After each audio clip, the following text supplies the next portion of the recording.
भारतीय संविधानामध्ये अधिकृतपणे बदल न करता घरगुती पद्धतीने बदल करून संविधानातील तरतुदींचा गैरवापर करणाऱ्या उच्च शिक्षण विभागातील अधिकाऱ्यांवर कठोर कारवाईची मागणी महाराष्ट्र राज्य प्राध्यापक महासंघाकडून होतीये। भारतीय संविधानातील कलम 254 मध्ये कोणताही बदल झालेला नसताना घरगुती पद्धतीनं त्यामध्ये बदल करून त्या कलमाचा वापर उच्च शिक्षण विभागाने केला असून त्यांचा हा बेकायदेशीर उद्योग निरंतर सुरू असल्याचा आरोप महाराष्ट्र प्राध्यापक महासंघाने केला। विद्यापीठ अनुदान आयोग म्हणजेच यूजीसी रेग्युलेशनशी विसंगत राज्य शासनाचा कायदा किंवा शासन निर्णय अस्तित्वात राहूच शकत नाही। देशाच्या सर्वोच्च न्यायालयानं अंतिम स्थिती ठरवून दिल्यानंतर महाराष्ट्राच्या माननीय राज्यपालांनी, मुख्यमंत्र्यांनी व मंत्रिमंडळानं ती मान्य केली व राज्याच्या कायद्यामध्ये असलेली विसंगती दूर केली।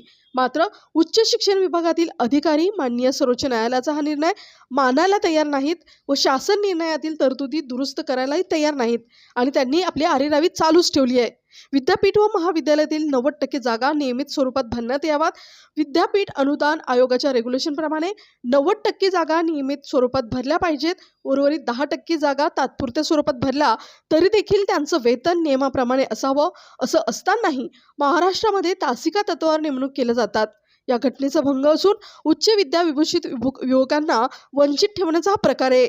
महाराष्ट्रातील एका उच्च शिक्षण सहसंचालकांनी तर माननीय उच्च न्यायालयाच्या निर्णयाला स्थगनादेश दिला असा स्थगनादेश देण्याचा अधिकार भारतीय संविधानातील तरतुदीनुसार फक्त सर्वोच्च न्यायालयालाच आहे।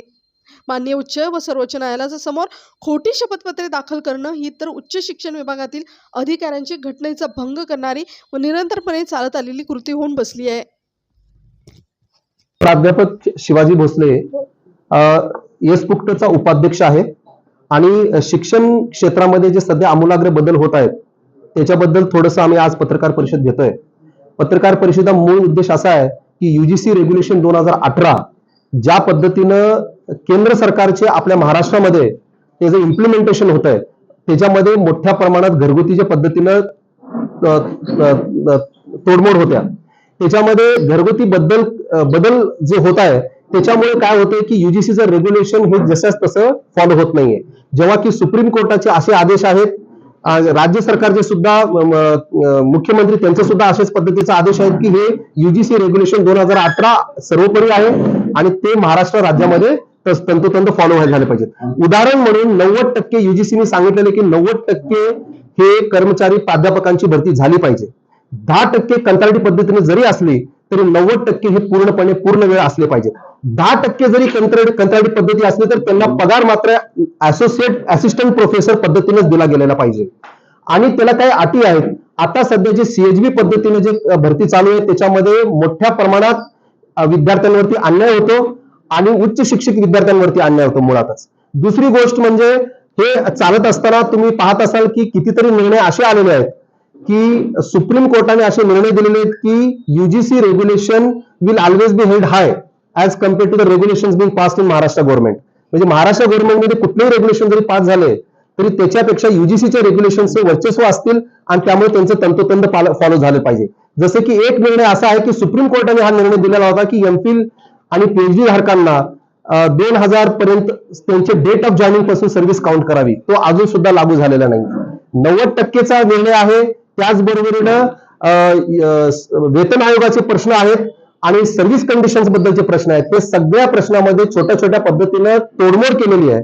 त्यामुळे हे अतिशय लवकरात लवकर करण्याची गरज आहे। मी प्राध्यापक डॉक्टर प्रवीण ताटे देशमुख, सावित्रीबाई फुले पुणे विद्यापीठ आणि महाविद्यालयीन अध्यापक संघटना पुणे जिल्ह्याचा सरचिटणीस म्हणून काम करतो।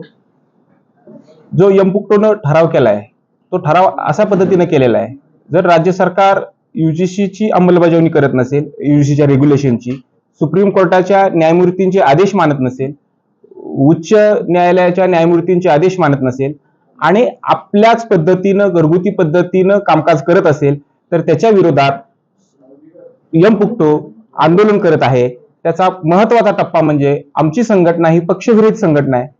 सत्ताधारी लोकप्रतिनिधी असतील, राज्यातल्या सर्व लोकप्रतिनिधींना आमच्या राज्यातले सर्व प्राध्यापक त्या स्थानिक शाखा पत्र देत आहेत, निवेदन देत आहेत, आमचं म्हणणं सरकारपर्यंत पोहोचवत आहेत।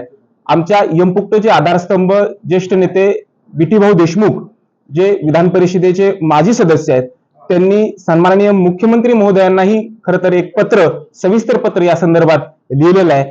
या सगळ्या आंदोलनाच्या टप्प्यांमध्ये 16 ऑगस्टला मी महाराष्ट्रातल्या सर्व विद्यापीठांवरती मोठे मोर्चे या प्रश्नाच्या अनुषंगाने काढणार आहोत.